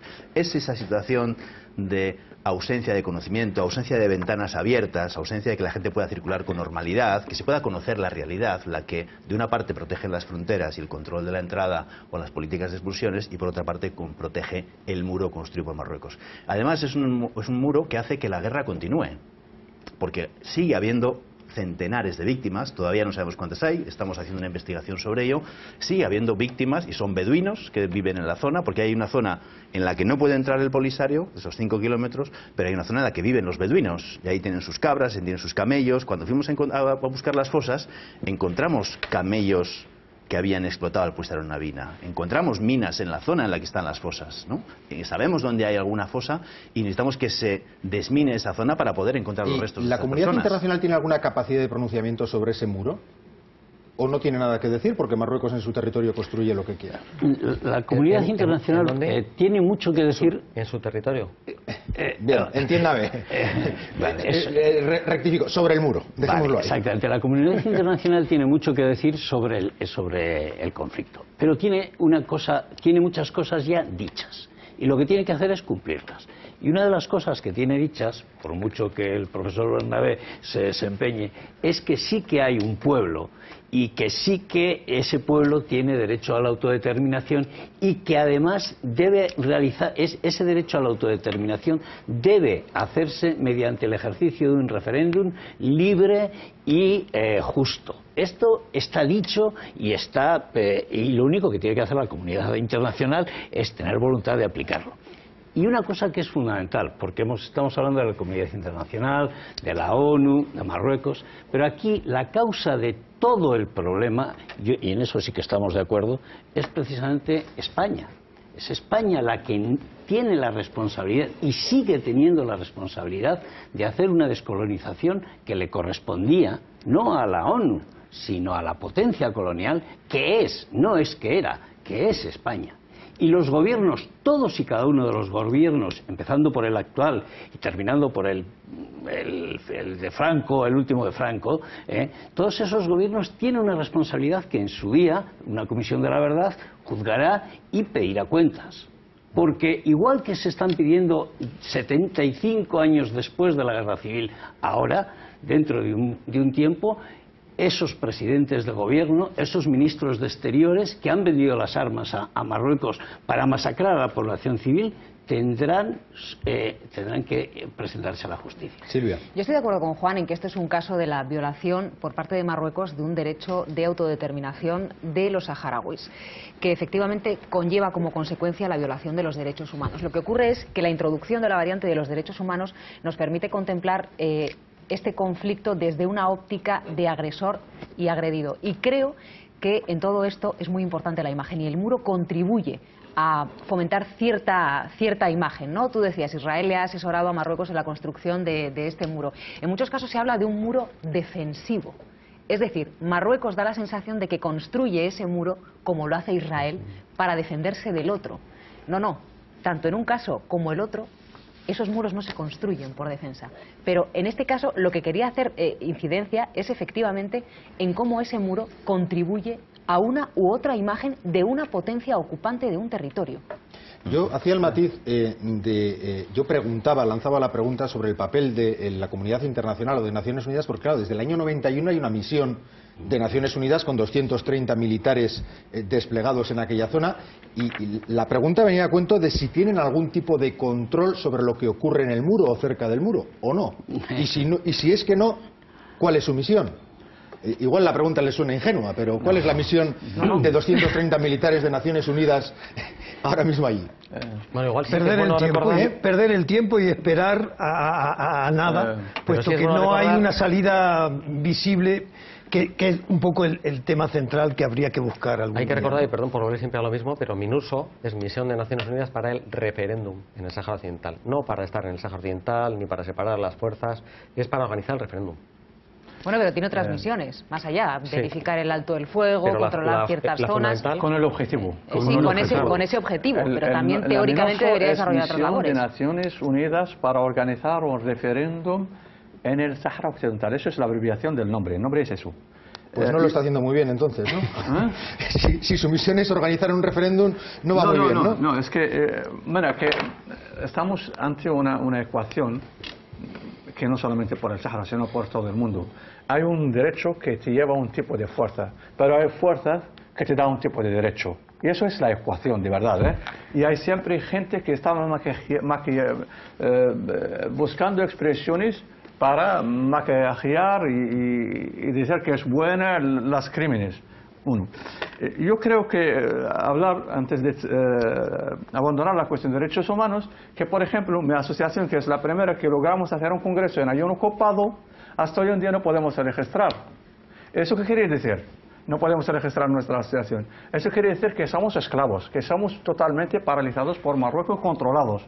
¿Por qué? Porque no podemos respaldar víctimas, no podemos recoger, por ejemplo, la memoria, no podemos hacer partenarios con otra gente, no podemos sensibilizar sobre temas que nos interesan, no podemos influir en la vida de nuestra población de día a día. Entonces, somos esclavos ante Marruecos. Eso es así en la zona ocupada y la cuestión de la asociación no solamente eso, sino en el interior de Marruecos logramos sacar 2 veredictos favorables que nuestra asociación es legal según las leyes marroquíes, que es del ocupante. Y está figurada en varios mecanismos de las Naciones Unidas, del Consejo de Derecho Humano de Naciones Unidas, del Alto Comisariado, pero últimamente está figurada en el propio informe del secretario general, señor Ban Ki-moon, en abril pasado, de 2014. Paso ahora al muro. La cuestión del muro es una cuestión de verdad de un crimen contra la humanidad permanente continuada. ¿Por qué? Porque en el momento, por ejemplo, en el rey de Marruecos y el resto de sus inteligencias están atacando a Argelia, que no abren las fronteras, y los saharauis, que están esclavos por ahí, que siempre viven en esa zona militarizada y asumidos todos los tipos de tortura, de malos tratos, de control, de humillación. Entonces lo que pasa es que es un muro que los norteamericanos o unos norteamericanos israelitas hicieron una campaña, por ejemplo, por la liberación de los presos de guerra marroquíes. Yo creo que tienen razón. Y dicen, ¿cuál es la argumentación que usaron en el momento? De que ya no hay guerra, entonces una de las consecuencias jurídicas irrazonable y humanitaria deben resultar los prisioneros. Liberar a los prisioneros. Y los saharauis que siguen con las minas y siguen encerrados por ahí. Profesor Beristain. Sí, yo quería volver sobre un elemento que me parece determinante, tanto para la búsqueda de una salida política al conflicto. La primera cosa que se tiene que poder hacer es poder hablar, ¿no? Ahí está la base jurídica de cuál es el derecho, de las resoluciones de Naciones Unidas, etc. Pero lo primero que se tiene que hacer es poder hablar. Si hablar está prohibido, ¿no? Si las organizaciones de derechos humanos están prohibidas, ¿no? Si no pueden hacer un programa de salud mental como el que yo he hecho en varios países en el mundo, ¿no? Si Abuelas de Plaza de Mayo estuviera prohibida en Argentina, ¿no? Si Conavigua estuviera prohibida en Guatemala, ¿no? Esto nos daría una idea de cuáles son los países de los que estamos hablando, ¿no? Entonces tiene que haber una libertad de poder hacer estas cosas. Si no, cualquier discusión, si a las organizaciones de derechos humanos, como a periodistas, incluso marroquíes, se les ha aplicado un artículo del Código Penal como atentado a la integridad territorial, ¿no? Si se criminaliza incluso la discusión, porque no se puede siquiera discutir, porque eso es un atentado contra la integridad territorial, tienes el secuestro de la capacidad de discusión sobre cualquier alternativa. Sea la alternativa que la población saharaui decida integrarse en Marruecos con el estatus que sea que decida que quiere hacer un Estado independiente. Entonces, lo que no se puede secuestrar es esta capacidad de poder discutir de las cosas y las condiciones legales que permiten hacerlo en ciertas garantías mínimas. A mí eso me suscita una pregunta, y es ¿por qué no hay mayor reproche internacional a esa situación que estaba describiendo el profesor Martín Beristain? Sabemos que, y eso es así, periodistas de cualquier parte del mundo no tienen libertad de movimientos en determinadas zonas de Marruecos. Incluso yo creo que parlamentarios vascos, lo recordamos todos, pues intentaron llegar, por ejemplo, a la zona del Ayun, han tenido que ser devueltos. Bien, la casuística es muy amplia, pero recupero la pregunta. ¿Por qué no hay un mayor reproche internacional a esta situación? Pues precisamente, perdón, digamos,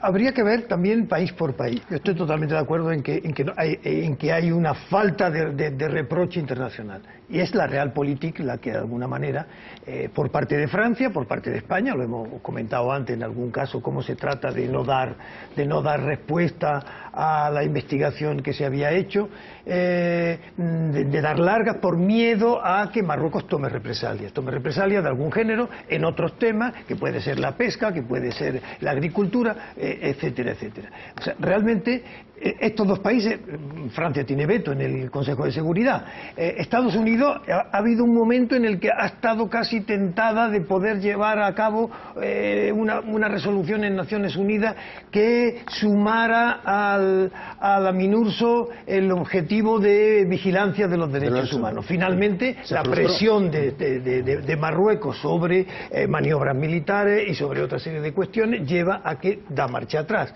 hasta el punto de que en la última visita de Mohamed VI a Washington en noviembre del año pasado, en la entrevista con Obama, consiguió algo insólito en la política americana, que era el que América diga que la iniciativa para la autonomía del Sáhara es algo creíble y positivo, etcétera, etcétera. Se pronuncia algo que nunca la administración americana se había pronunciado, lo cual no ayuda demasiado a resolver el conflicto.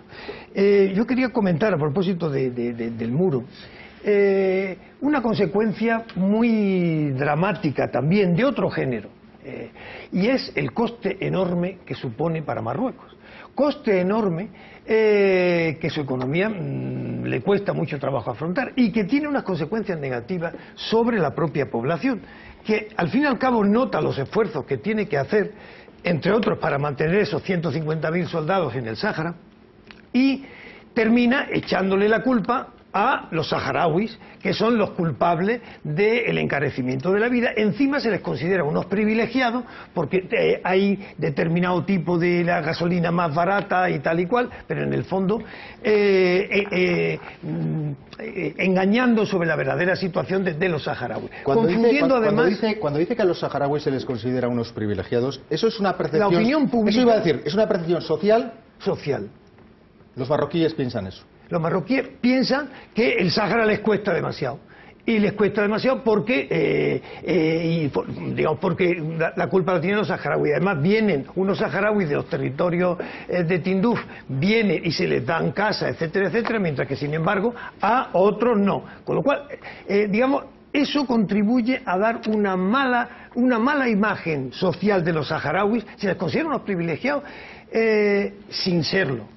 No solo eso, paradójicamente, es todo lo contrario. Es todo lo contrario porque, como acababa de decir Brahim antes, naturalmente, y lo comentabas tú anteriormente, se vive en un estado de excepción en los territorios.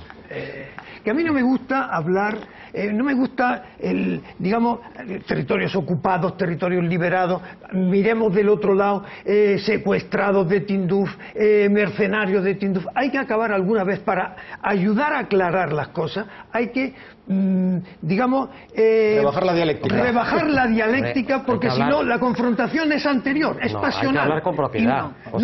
El Consejo de Tú puedes Seguridad llamar dijo territorios controlados por Marruecos y es lo mismo. Y no ofendes a nadie. Es que jurídicamente es muy diferente. Marruecos tiene en el Sáhara Occidental la misma situación que Israel en los territorios ocupados palestinos. Bueno, y la situación de un Estado que ocupa militarmente un territorio no tiene nada que ver con la de controlar un territorio como si fuera administrado. Pero el tema es más complicado y hay más diferencias entre Palestina y el Sáhara. Si no es por comparar los casos. Rebajar la dialéctica sería una ayuda, yo te digo. Ya, pero es que hay un lenguaje neutro, territorios controlados por Marruecos. No ofende a nadie, porque se sienten ofendidos y debemos de tenerlo en cuenta. No se trata de provocarlo. Todos a la vez no. Jesús y Silvia. El lenguaje neutro es el de los derechos y del derecho. Lo que no es neutro es otro lenguaje, que se pretende precisamente vender como tal.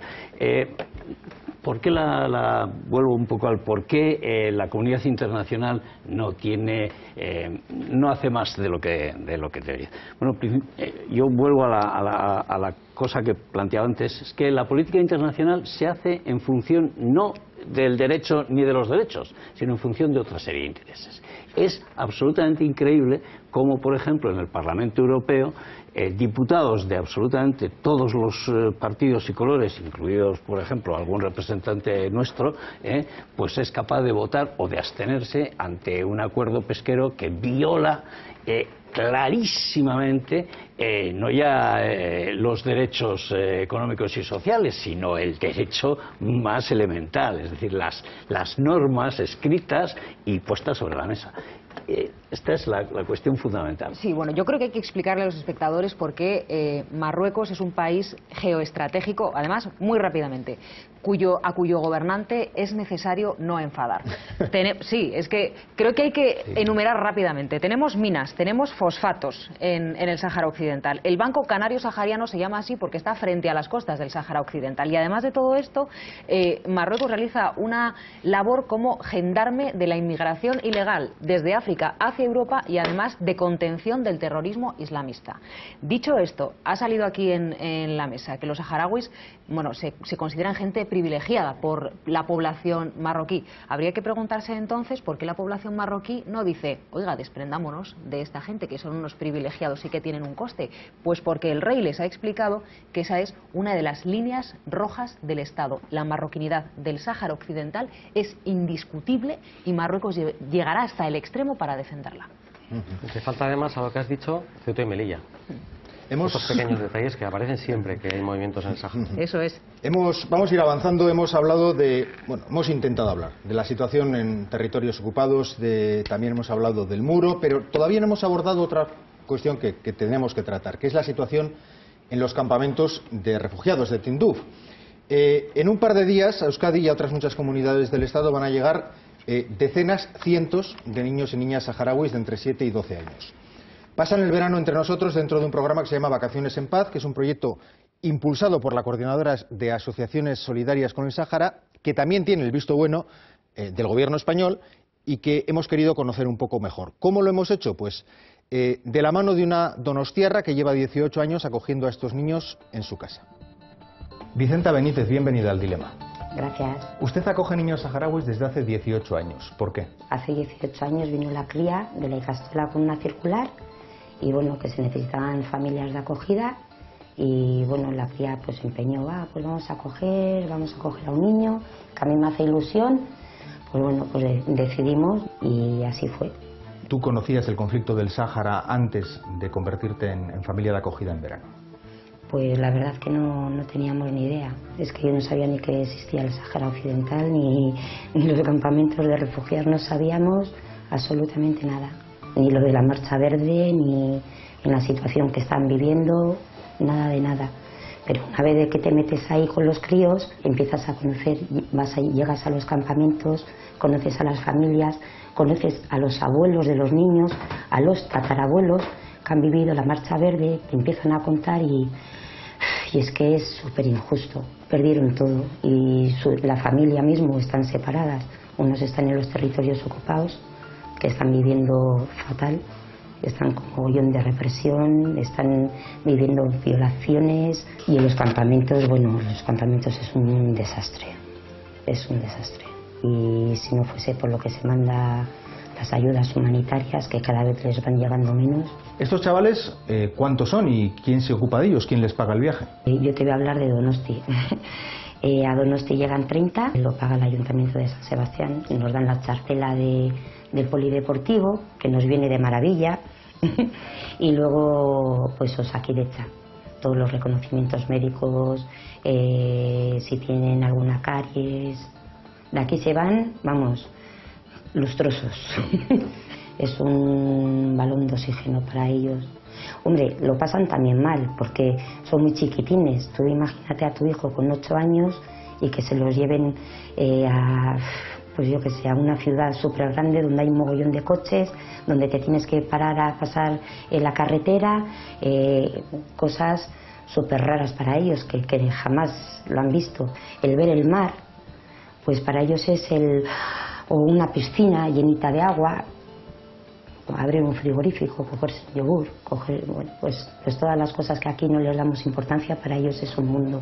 Ustedes acogen a niños saharauis en verano, pero tengo entendido que hay un piso donde se les acoge durante todo el año a los niños que tienen enfermedades y necesitan ser tratados. ¿Conoce usted esa experiencia? Sí, está en Ermua, lleva abierto unos 14 años, sí, 14, 15 años, y lo lleva una señora, María Rosario Arrizabalaga, está en Ermua. Pues vamos a ir a preguntar por ella. Es que ricasco. Vale, venga, Agur. Sí, bueno, voy a ver quién puede ser por aquí. Uno, ¿qué tal, María Rosario? Muy bien. ¿Podemos pasar? Sí, para adentro, adelante. Es que ricasco. Venimos de estar con una familia que acoge niños y niñas saharauis solo en verano, pero en este piso la dinámica es diferente. Explícamela, por favor. Sí, este es un piso de acogida para niños y niñas saharauis, pero que vienen con problemas de salud. ¿Quién atiende a esa gente que viene aquí? Hay una persona, una mujer saharaui, que es la que está continuamente al cuidado, les cuida a ella aquí en el piso. Está contratada por el ayuntamiento y cuando son muy pequeñitos vienen con sus madres. ¿Cómo se gestiona que un niño saharaui enfermo pueda venir a Euskadi? ¿Es complicado? ¿Hay que hablar con Osakidetza? ¿Con quién hay que hablar? La documentación se la facilita el gobierno argelino. Vienen con pasaportes argelinos, pero no son argelinos. El problema se complica siempre en Argel, en el consulado español en Argel, porque no les tratan como personas refugiadas que son. Es decir, les tratan como si fueran ciudadanos argelinos y no lo son. ¿Y quién financia toda esta iniciativa? Bueno, la financiación de todos esos trámites los hace el Ayuntamiento de Ermua. Tanto el mantenimiento, el alojamiento, los viajes, todos estos gastos que hay, los subvenciona el Ayuntamiento de Ermua. Es una de las actividades, de los proyectos que tiene el Ayuntamiento de Ermua con respecto al Sahara. Y después, lógicamente, Osakidetza corre con los gastos de asistencia sanitaria. De hecho, antes de venir los niños aquí, tenemos que mandar los informes médicos a Osakidetza los estudia y autoriza a que se les trate de esa dolencia. ¿Cuáles son las dolencias más comunes que suelen tener los chavales y chavalas y están relacionadas con sus condiciones de vida en los campamentos? Bueno, hemos tenido bastantes afecciones cardíacas, bastantes operaciones de corazón, válvulas y demás. De riñón es también bastante común el que vengan niños y niñas con problemas renales, con problemas de malformaciones congénitas, de vista, glaucomas, cataratas de nacimiento. Bueno, no sé. ¿Hasta qué punto lo que escuchas en los medios de comunicación sobre este conflicto y lo que tú conoces personalmente encajan? El problema es que es una situación silenciada. Por muchas razones, bueno, no sé por qué razones. Sé por qué está silenciada, por ejemplo, la situación en los territorios ocupados, en el Sáhara Occidental ocupado por Marruecos, porque ha habido un muro de silencio hasta que las nuevas tecnologías estas pues han podido romper eso. Pero luego también es verdad que aquí los medios de comunicación de aquí no le dan la cobertura que yo creo que deberían de darle. Ellos, los saharauis y las saharauis, dicen que como son pacíficos, como no organizan ruido, como no ponen bombas ni hacen este tipo de lucha violenta, pues son olvidados. Pues María Rosario Arrizabalaga, muchas gracias por habernos acompañado hoy. Es que ricasco. Bueno, muchas gracias a ETV y que sigáis así. Más programas de estos. Bueno, Bueno, antes comentábamos que no está claro cuánta gente vive en los campamentos de Tinduf en Argelia, pero sean 100.000, 150.000 o 200.000. La pregunta sigue siendo la misma. ¿Hasta cuándo? ¿Hasta cuándo puede un pueblo prolongar una situación así, vivir eternamente con 100 y pico mil personas desplazadas de su lugar? ¿Hay propuestas, hay posibilidades de modificar esa situación de campamentos de refugiados masivos? Díganme, señor Rajín. Yo creo que recordar vuestro público que hay más de 100 resoluciones que dicen que ese pueblo tiene ese derecho y ese derecho. Vienen de la Cuarta Comisión, de la Asamblea General, del Consejo de Seguridad, del Tribunal de La Haya, de todo. Entonces, es una ocupación totalmente ilegal, según la ley internacional, y hay, separó el Sahara entre dos. España está metida porque tenía una parte y tiene responsabilidades no solamente anteriormente, sino actualmente, y se actuó siempre en contra del derecho internacional en cuanto al Sahara Occidental, por las razones, creo, que explicó la señora. Y no hay que suavizar los crímenes. Eso no se hace. Un crimen es un crimen. Mientras, al decir que yo vivo con mi propia carne, la tortura, me cuelgan, me hacen desaparecer, estoy en libertad condicional, nunca he matado una mosca yo. Nunca ataqué a algún marroquí en ningún lugar. Entonces, que no hay que suavizar y las cosas deben decir al menos la mínima cosa que dice la realidad como es.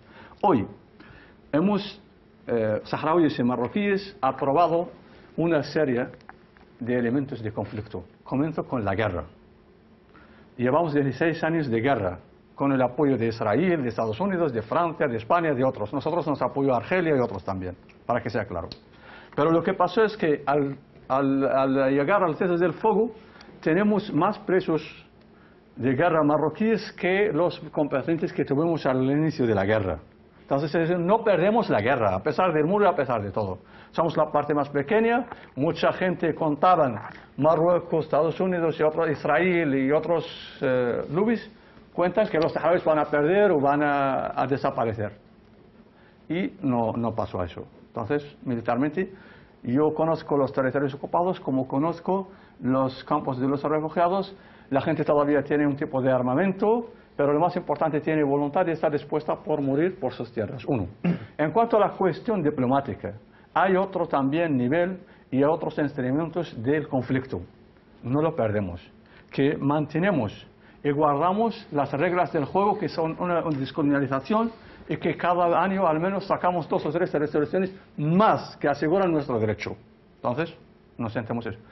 En cuanto a la cuestión de la propaganda, y eso es creo que ahora es el clave.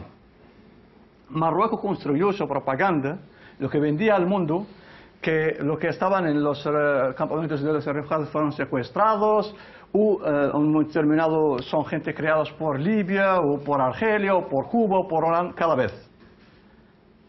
Que la mayoría de los saharauis están en los territorios ocupados, muy orgullosos de su marrocanidad, muy atados con el trono alawita. Entonces ya lo destruyen los saharauis de los territorios ocupados y de los refugiados, y gracias a esta tecnología también ya está destruida totalmente lo que es la propaganda marroquí. Hoy está ocupando el Sahara por fuerza. Y eso es lo que hace crecer y llegar a ese discurso estructurado por todas las instancias internacionales, que eso es así. La otra cosa, para terminar, 2 minutos, sí, por favor. 2, 1 a poder ser. 2, por favor. La otra cosa que es en cuanto a la cuestión de la sociedad civil. Y la gente ya no lo hemos perdido también. A pesar de que no estamos usando ni armas, somos, dicen, 2 o 3 o 4 gatos, pero estamos sobre la tierra, tenemos todo controlado de nuestra manera. Hoy, ¿cuál es la solución? Marruecos tiene sus aliados, tiene su economía, está dispuesto también. Yo creo que la manera es que nosotros y los marroquíes tenemos que ir a una misa para hablar de eso. Marruecos sabe lo que hizo, nosotros sabemos también lo que hicimos. Necesitamos una voluntad política. no tenemos toda la solución, tenemos un 20%, el resto lo tienen España, Francia, otras fuerzas internacionales. Pero tenemos que buscar otros instrumentos, que en vez de que qué daño te puedo causar y qué me puedes causar, qué puedes ganar conmigo y qué puedo ganar contigo. Pero que esa realidad y esa conversación y ese diálogo necesitamos, como decía antes el doctor Carlos Bernstein, las mínimas condiciones. Uno, y tenemos también una visión clara y que llamamos las cosas como son. Y punto. Pues voy a recoger el guante del señor Dahan. ¿Cuál es la solución? Él ha puesto unas bases, ha hecho unos enunciados. Hombre. Vamos, si les parece, centramos la última parte del debate en esto. ¿Cuál es la solución? Yo plantearía una cuestión, y es que la mesa, aunque el diálogo sea desequilibrado, porque unos sufren y los otros mandan, pero la mesa existe. Desde hace un montón de años hay una mesa donde Polisario y Marruecos se entrevistan y tal. ¿Por qué no se sale de ahí? ¿Por qué no sale nada de ahí? Algo falla, algo falla. Y mientras tanto, ahí pongamos 100.000, algunos dicen que más, en los territorios de Tinduf hay una cantidad de personas, algunos no han conocido su tierra, otros ya se han muerto sin poder volver a su tierra, etcétera, etcétera. Pero están ahí aguantando en espera de que otros encuentren una solución. Y están sufriendo también. Y están sufriendo en unas condiciones que a mi manera de ver son peores, no políticamente, y no puedo decírtelo a ti que has sufrido directamente la violencia de Marruecos, etcétera, pero están en peores condiciones que los que viven en el Aaiún, en Dakhla o bajo la ocupación. Digamos, físicamente. Otra historia, que no tengan reconocidos derechos, que tengáis una asociación que tiene todos los requisitos para ser legal y que no la legalizan, lo cual es de una torpeza majestuosa por parte de Marruecos, lo cual indica que en Marruecos quien manda no es quien aparentemente manda, sino que hay ahí también unos ¿qué se decía en la España de la transición? Las fuerzas, los poderes fácticos. Hay unos poderes fácticos, el Magsen, pero el Magsen tiene una componente fáctica poderosa que es la que tiene intereses en el Sáhara para que no se solucione. Otra historia es si los dirigentes del Polisario piensan suficientemente en su pueblo o piensan solo en, digamos, en la legitimidad internacional, en el derecho internacional. Pero el problema es que hay que dar un salto. Y ahí no tengo tiempo para hablar de la iniciativa marroquí del Sáhara, que hoy por hoy es un papel mojado, porque no ha avanzado en absoluto, pero podía ser un elemento a discutir, una autonomía a discutir. A las autonomías hay que llenarles de contenido, de contenido para ver si valen o no valen.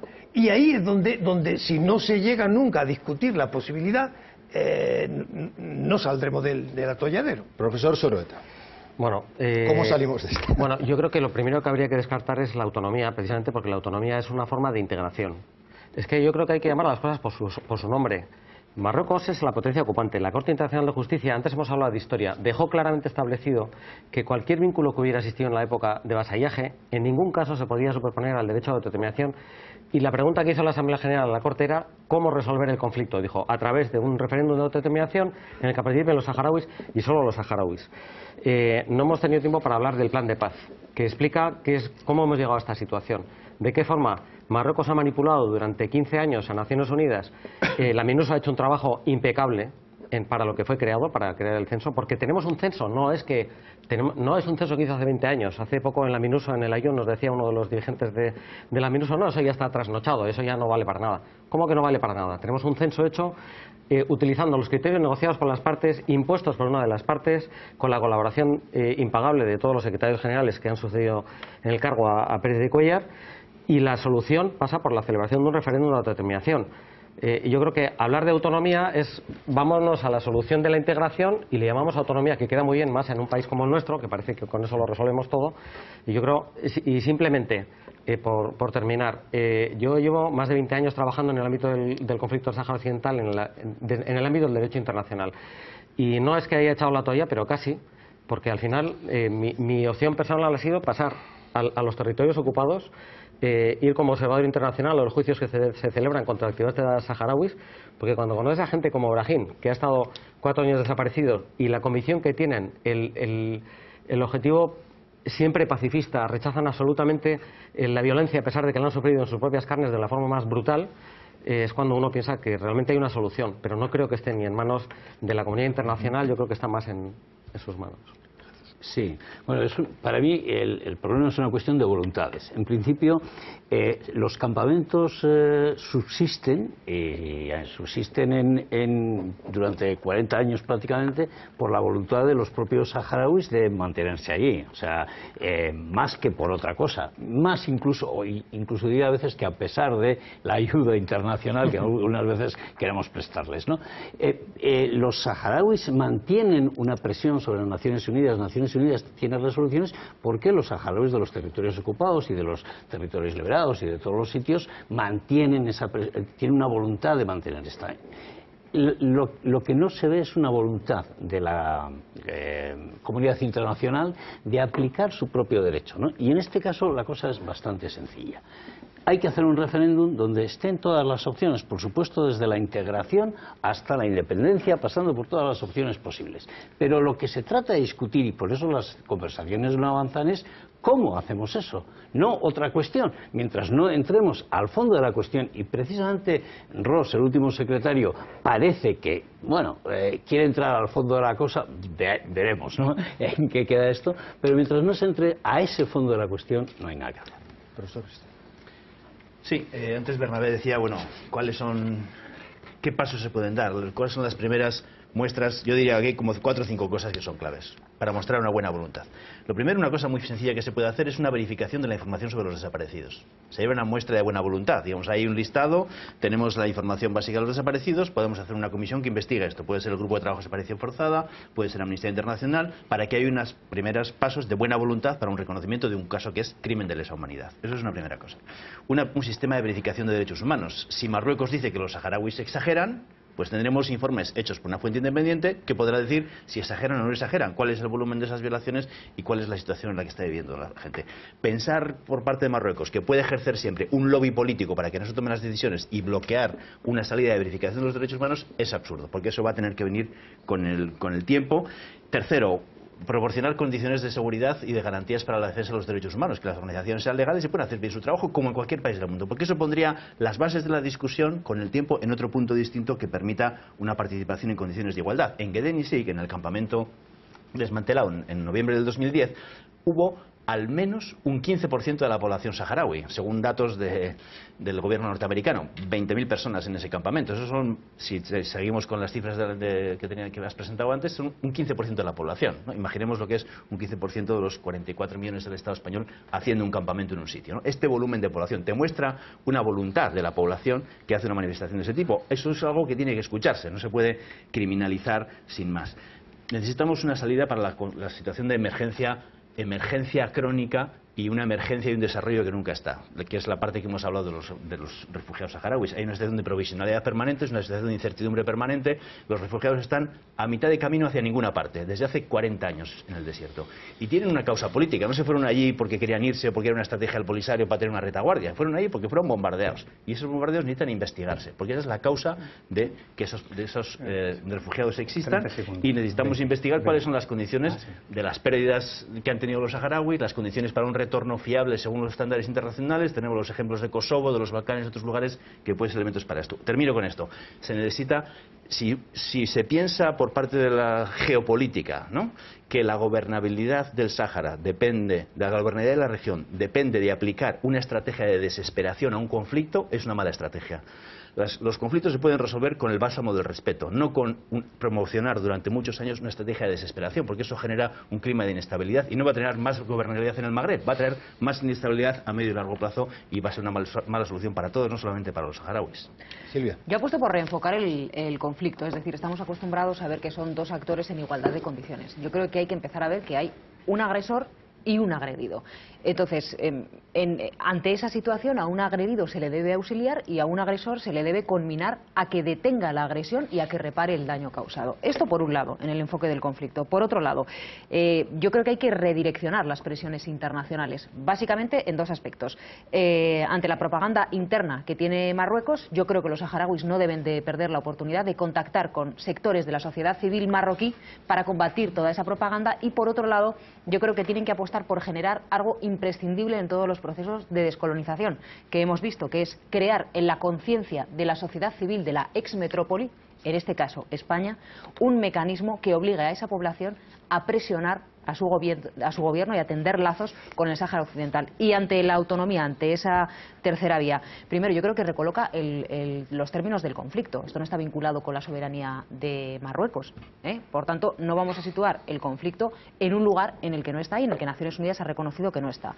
Y por otro lado, Marruecos insiste en que el Sáhara Occidental es una línea roja en la marroquinidad. Y por otro lado, Marruecos ha incumplido suficientes resoluciones y mandatos internacionales como para pensar ahora que con esta tercera vía hay algún tipo de esperanza de que cumpla algo de lo que vaya a prometer. Yo sé que se quedan muchísimas cosas por decir y sé que les encantaría, y me están pidiendo por aquí la palabra y 20 segundos, no puede ser. Lo siento enormemente. Se ha agotado. Quiero agradecer a toda esa gente que nos apoyó, especialmente esas familias. Lo siento para quitarle de esa manera, esa sociedad civil, los ayuntamientos, a toda esa gente que nos apoya y de una forma o de otra también confían en nosotros. Queremos agradecerle, a tranquilizarle a ellos y al Makhzen marroquí también, que no vamos a cansar de seguir luchando por nuestros derechos legítimos. Muchas gracias. A ti y también a la televisión vasca. Bueno, lo que esperamos es que haya sido de interés para los espectadores. A todos les agradezco sus aportaciones. El de hoy ha sido el último dilema de la temporada antes de que el verano imponga su ley de contenidos más ligeros, incluso para estas horas de la madrugada. Gracias una semana más por su confianza, por trasnochar con nosotros todos los lunes desde el mes de septiembre hasta este mes de junio. Buen verano, cuando visite.